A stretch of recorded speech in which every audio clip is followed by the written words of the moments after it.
Hey, what's up, guys? Welcome back to Consuming Crime with Jen and Jules. I'm Jen. I'm Jules. All right, so in this episode, I'm going to be taking over as the host and telling you the story of Michele Avila. So before we get into the story, how's life, Jen? Life's good. Life's good. I'm excited that we're doing this podcast, that I'm hanging out with you more. Yeah, that's true. We got a little, fur setup. I tried to make us more comfortable, so we feel more at home with the fur and blankets all over the room. I'll take a picture and I'll post it on the Facebook page. Yeah, Jules is like the cute one in this relationship. She gets all the cute stuff done. Thanks, fam. It's Thirsty Thursday. Thirsty Thursday. Yeah, we got our tequila lemonade, but low cal, because we're skinny queens in this bitch. Yeah, we have that light lemonade. You can even hear it. There's a lot of fires going on too in the area in California. Yeah, there's like a bunch of freeway closures, right? Like today. So today we are recording on October 24th, and a big fire by the canyons by Santa Clarita, and the 14 was closed. The 110 or 101, one of those freeways was closed. There's also a local one in San Bernardino too. It's just these crazy Santa Ana winds. Yeah, and today was supposedly like one of the windiest days, right? Like they had like a warning out. Yeah, like Cal State San Bernardino, I believe, closed down today. I'm like, what the hell? Why didn't you guys close down when it was windy when I went there? Luckily, it hasn't been close enough to us to where we're not having to evacuate. But no, I do feel bad for those people that are out there losing their homes and stuff. And they're like, I don't know, is it weird that the first thing I think about is the animals? Like, that's my first thought. It's like, I really hope they got their pets out. I mean, I don't think it's weird because they are kind of helpless. Like, they rely on a human to take care of them. And I feel like us humans, our instinct is to run, which is good, If it's you or the pet, obviously you run. But, I mean, if you can, just go back and save your pet. Yeah, for sure. And I think there's even a law. Around the time Hurricane Katrina was going on, people lost a lot of their pets and people were getting sued, and it was just a huge deal. So I guess they made a law that like if someone's demanding, like, they will not leave unless you get their animal, like they have to go back in and let you. I don't even know exactly where that is or where I heard that from, so don't quote me on that, but it sounded legit when whoever told me. If you're bullshitting, Jules, I'm gonna be pissed. Let me Google it, hold on. Okay, so the Pets Act is a federal law that was passed in 2006, shortly after Hurricane Katrina. Since then, more than 30 states have amended their disaster relief plans to account for the needs of companion animals and service animals. So regardless if it's service or this is just your pet. Hell yeah, that's cool.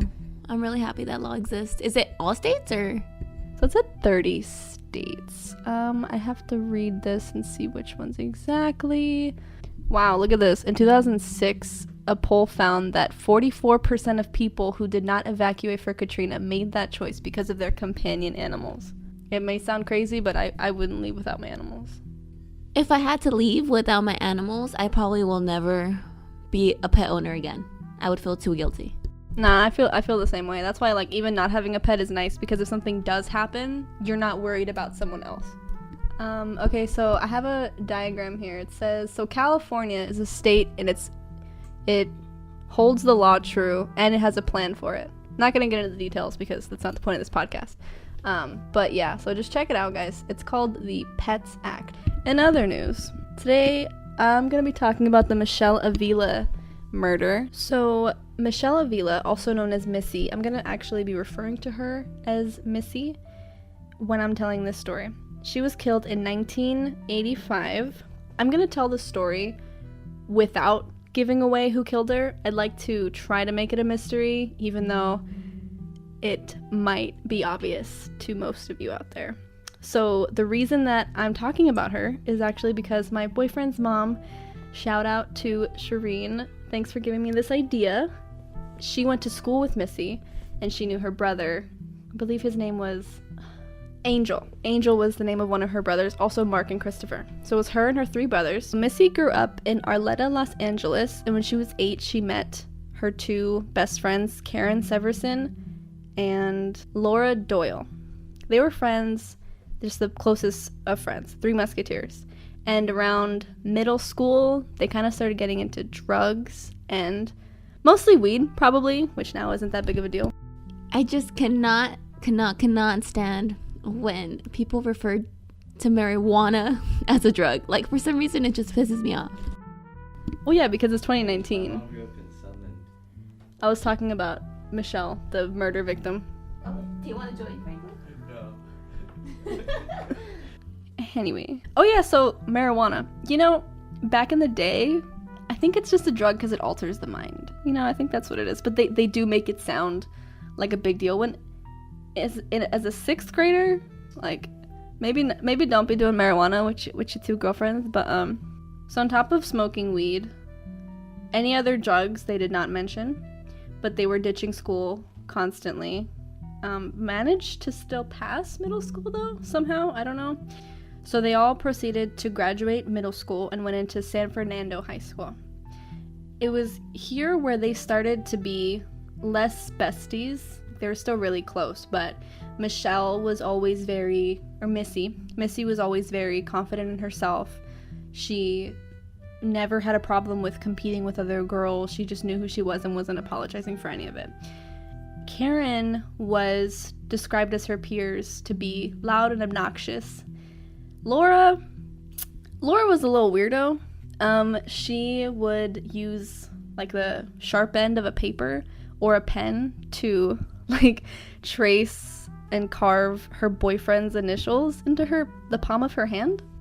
I feel like that's a very teenage or like a tween age thing to do, you know, like you have a boyfriend, you're obsessed, and I mean, it is kind of strange.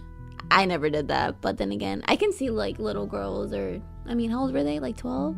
Well, going into high school, so like 14, 15. Yeah, high school is just an awkward year. Like your hormones are going crazy, you think you're in love, and then you realize you never were, and okay, anyways.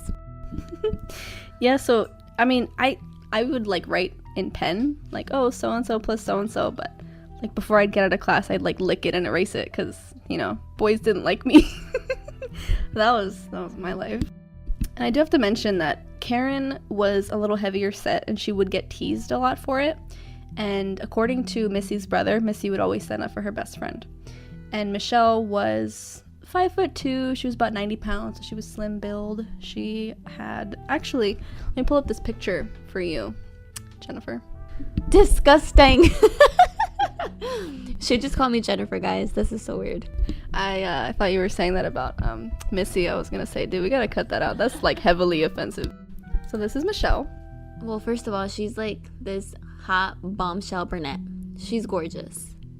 Yeah, she's got that Farrah Fawcett hairstyle, right? That's what she had it like. She just looks like she'll be a star of like a really popular like high school movie, like Grease or something. Like, yeah, she does. She does. It was also around this time that Michelle started hanging out with boys a little bit more. You know, she's growing up. She's looking fly. She knows she looks fly, so of course boys are gonna like her. Her mother even said that boys would come visit her sometimes, so you know, she's getting popular. That's not our business. That's her business, obviously. But this is still high school. Jealousy exists. So Karen was also very possessive of her best friend. Her mother even said that she was possessive of her. Other people would try to be her friend and she'd be like, no, that's my best friend. And it got a little like creepy. Like it freaked out her mother. And this doesn't sound uncommon. Karen would get really pissed when Missy would ditch her for boys, which sounds normal. One of the boys that they went to school with, his name was John Arnold, said Missy was prettier and she had a lot of friends. Karen was always fighting. She always had something to prove. Missy just had to be herself. And then her mother said, quote, if another girl wanted to be Missy's friend, Karen would make sure that girl did not get close to her. She was very possessive of my daughter. So the jealousy ended up getting to Karen, and she started a rumor that Missy was sleeping around with boys, specifically boys that had girlfriends. So it got to the point where Missy was jumped by a group of these girls that said, you're stealing our boyfriends, you're hooking up with all of our boyfriends. And it was unclear to me when doing research that, like, whether or not Missy knew who started that rumor. I don't know if she knew. That's just like so high school. And it just gets me mad that it happens. And these little emotions that they're feeling are just not worth it, and they're gonna go away. And she's just like a mean girl. She's a jealous mean girl. We get over it. Like, high school, in the moment, it feels like everything. I don't even know why I'm speaking on it, because I was homeschooled, but I've seen movies. I don't know. You think, but I remember being homeschooled and thinking, caring about what my neighbor thought, you know, of me. And it was just, you think that's the end, and it's like, you're not even close, honey. So now, fast forward to junior year. They're all still friends, but still have the same underlying issues, not acting on it though. Michelle started dating a boy named Randy. They only dated for like a month, and then Michelle broke it off because Randy partied too much. And then shortly after that, not sure on the exact timeline, Karen started dating Randy. Yeah, so the one saying boyfriend stealer is a boyfriend stealer. This hoe. But whatever. They got serious and moved in together. And at this point, Karen is 17. Not sure how old Randy is. They didn't really talk about him that much. And so things got serious. Michelle, she didn't seem to mind that much. But then she started kind of interfering with him and Karen. Not the way you might think, though. She would just say things like, she was encouraging Karen to break up with him, but it was unclear why. Like, they didn't say because they fought, because, you know, like, your girlfriend's, like, fighting with her boyfriend too much. It may be verbally abusive, physically abusive, I don't know. So you say things like that.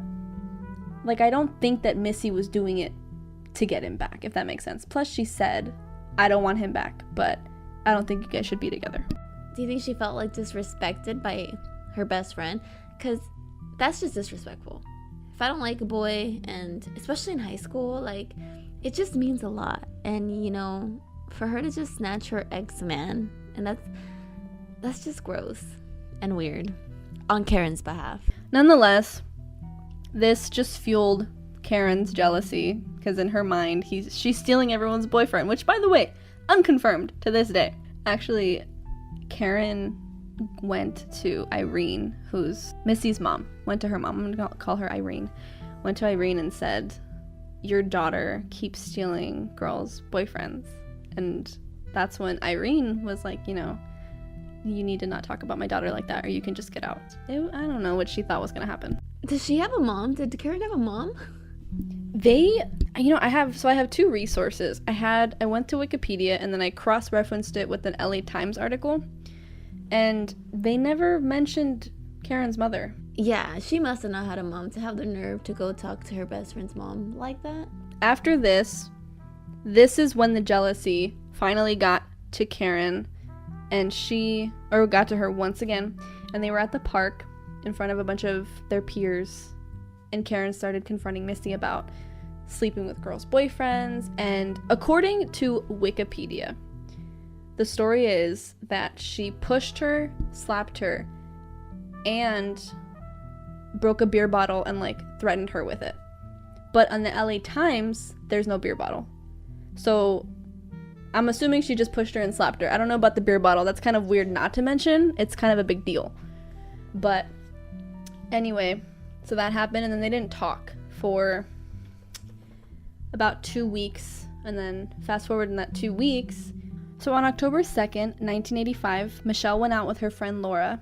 Laura picked her up around 3:30 in the afternoon. Michelle was in a really good mood that day, nothing out of the ordinary, nothing for her mom to worry.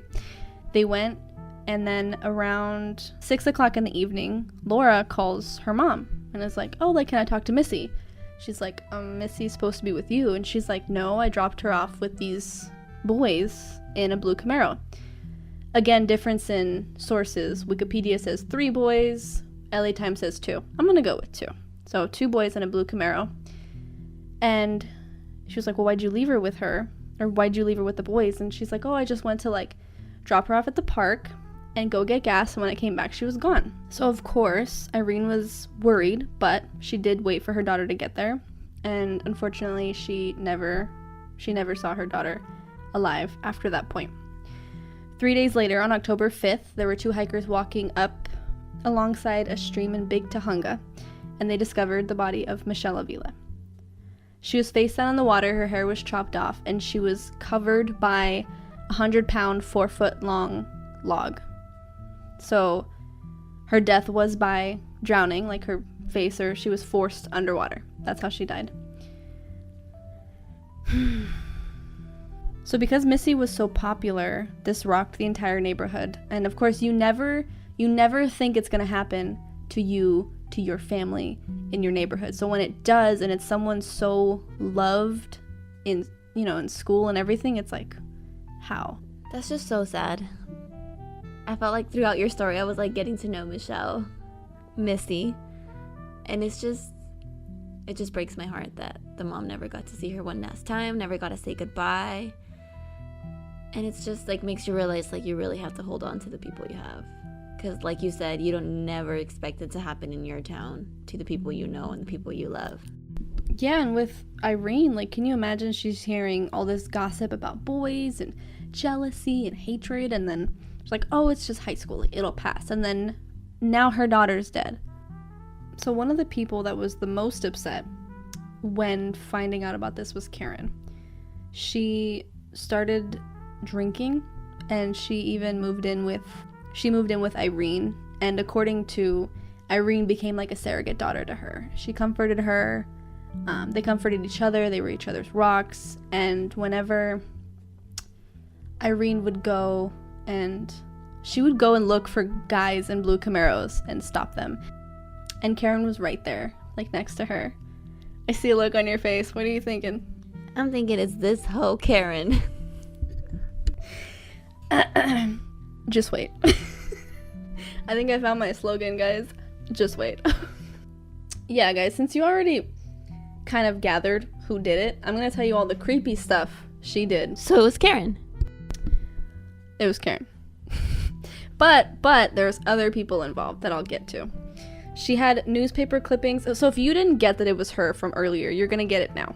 She started talking about being suicidal, saying, you know, I lost my best friend. Everyone was buying it. The mother was buying it. She had photos of Missy in her room, like a collage form, had newspaper clippings, would go see her grave several times a week, which is fine, that's your best friend. But why go to the creek where she was murdered? Like, she would go visit even there. I cannot stand her. Like, what a damn creep. How does she think she's gonna get away with this? She was already clearly obsessed with her best friend, which is creepy. Just don't be obsessed with your best friend. Love your best friend. Just don't obsess about them. It's creepy, guys. Dude, she told Irene that she saw Missy's ghost. So, police officers are having trouble. The mother is having trouble. They cannot find these dudes. There's no name. Laura doesn't give any information at all. As a matter of fact, the case goes cold for like 2 years, and then when asking Laura again, she said, I dropped her off at a church with 2 boys in a blue Camaro. Didn't you say it was a park? Like, she changed it. But her reasoning to change it was because of the drugs, because they were involved in like selling weed. Like, I don't know. Okay, so who was involved in selling weed? Like the boys in the blue Camaro, supposedly? Or like, is she hinting that like Missy was involved in selling weed? I mean, it's possible that she was trying to not make her dead friend look bad. Laura, if you know something, I hope you said something. So, July of 1988, a witness came forward. Her name was Eva Chirumbolo. I have to mention this. In Wikipedia, they say she came forward. In the LA Times, she denied snitching. But if she denied snitching, who the hell told?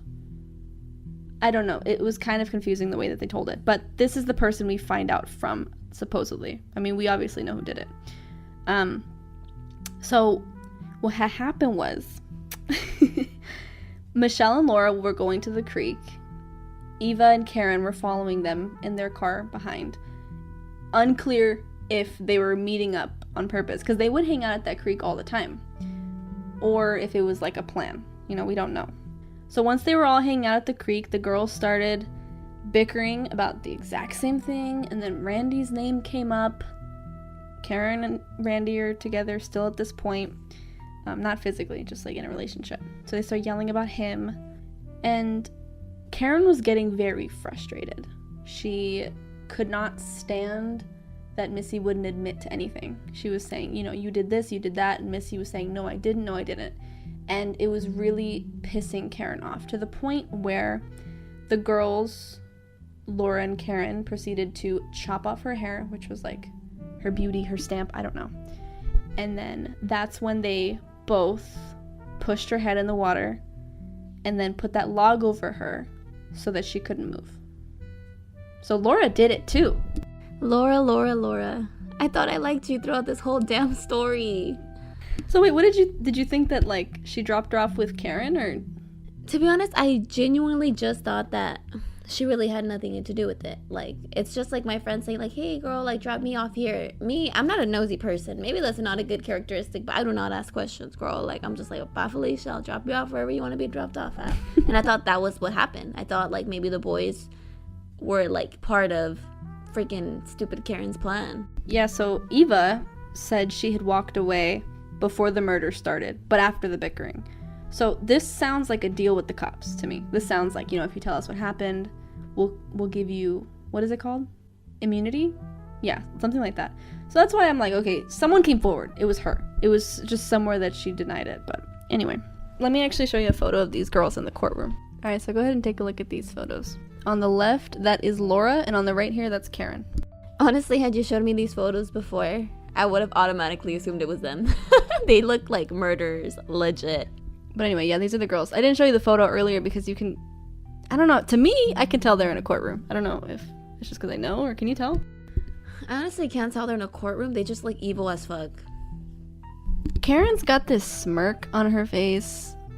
I don't know. So she's darker haired. She's got thicker eyebrows, a little chubbier face, just a little bit. And then Laura's blonde. She's got the same hairstyle as Missy, no? She does not compare to Missy, guys. Missy is a bombshell. Laura, put it this way, Missy is like Cinderella, and the other two are like the ugly stepsisters. Dude, tell me, what is it like? What you order online versus what you get in the mail? So, the girls pleaded not guilty. Just FYI. They said we had nothing to do with this. Fortunately, the justice system came through and it didn't work for them. They did get charged in March of 1990 with second-degree murder and sentenced to 15 years in prison. And Michelle's mom was in shock. Obviously. Dude, you were next to me when I was questioning innocent people in blue Camaros, and you're sitting there crying, talking about, oh, I want to kill myself, I miss my best friend. She moved into her home, to console her, and she's the murderer? It honestly doesn't surprise me. Karen sounds like a damn psychopath. Michelle's brother, Mark, said, quote, I think Karen wanted to be part of the family. She wanted to be Missy. She wanted to take her place. That's exactly what it was. I'm telling you, they're like the ugly stepsisters. And it's like, what is it? Keep your friends close, but your enemies closer? And I feel like that's what it was. Can I say, I don't know, I thought this was kind of funny. Laura gave the family a sympathy card around the time of her death with like $20 in it.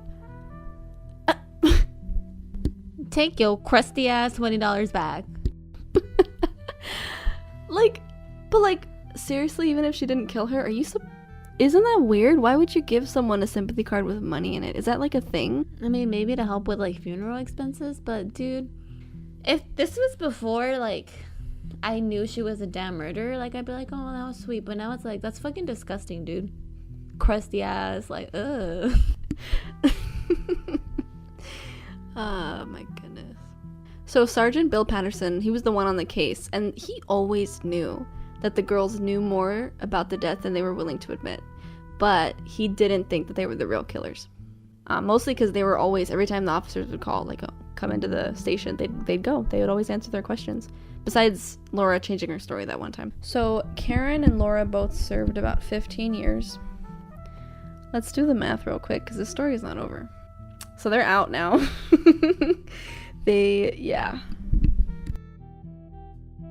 15 years. Why? I think because they were tried, because they committed the murder when they were juveniles. I don't know if they were tried as kids or not. They had to have been, though. That was a really short time to be in jail for murder. Murder. I think Austin Powers says that. He's a murder. With the pinky guy. So Karen was released on December 8th, 2011. She served 23 and a half years. So longer. I don't know how that happened. Laura was released on December 2012 after 22 years. One thing that makes me really upset about this whole thing is that Karen got out of jail, was having trouble getting a job naturally. You're an ex-con for murder. So she started to tell her side of the story. She wrote a book about what it's like to be in prison, telling the story of Missy, her, Laura. Meanwhile, this family is probably so tired. You know, it's been 25 years. Let them grieve. Let it go. And she's over here writing a book. Here's the cover of her book. My Side of the Story. My Life, I Lived It, by Karen Severson. I hope nobody really actually buys that damn book. So the story with this book is, by the way, this is a picture of Irene. This is her mom. My heart. She just looks like such a caring mom. She just reminds me of my mom. That's sad. But yeah, she started making money off of these books, and then her family got really pissed. And that is when the Missy law, something like that, passed, and basically it was making whatever Karen was doing illegal. Like, she can't profit off of someone else's story and someone else's death. After that law was passed, the book publisher made the price of the book $0. So I don't know how many copies sold at that point, but yeah. Now I'm gonna play for you a 4-minute clip of Karen Severson talking to Dr. Phil. By the way, she denies ever moving in with Irene. She denies comforting her. That whole allegation, she says, never happened. So the clip is called "What Drives a Teen to Kill a Friend." I'll put the link on the website, and I'm also going to play it here in this podcast for you guys. I was there. I cussed her out. I was a bully. I was mean. I had been her bodyguard for years. I had defended her. I was resentful because I felt that she used me for years. And here I was at this time when I could have helped her like I've always done. And I made a choice to turn my back. That is more disheartening than had I stuck a log on her.